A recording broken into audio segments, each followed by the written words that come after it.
with the brightest minds Gusii. Okay. In fact, 90% ya wale watu tajika in Gusiiland amenyete Borabu.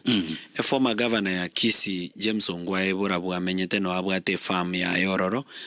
Are para maate Dr. Fred Matiangi are para roro. Next to Dr. Fred Matiangi, who is our presidential candidate in 2027, no more former PSO Health, Susan Mochache. Gokurua some former PSO Health, Susan Mochache, kwenda as a commissioner Mabea. Gokurua as commissioner Mabea, bantubuna Professor Sam Ongeri no bamenyete Borabu. Noe Amos Nyariwe governor ya Nyamira no bamenyete Borabu. Noe the former governor ya Nyamira Nyagarama, familia no ere Borabu. Omogaka Simeon Nyachae, the late, and his family, once no bale Borabu. Emo Solicitor General Ken Ogeto, no ale Borabu. Omo Chairman of Kenya National Land Commission, Gersho Motachi, no ale Borabu.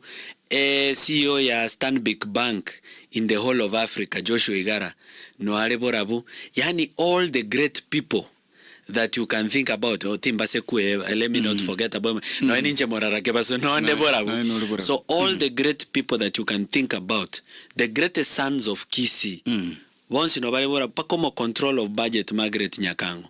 No yo Borabu.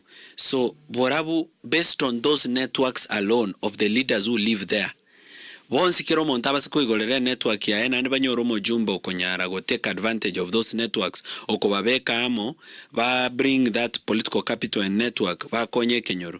We won't have a security problem, we won't have an unemployment problem, na ntogo to an infrastructure problem. There will be good roads, there will be good electricity, there will be water, nevin tevions. So I think a problem with early leadership, and that is what I'm coming to offer.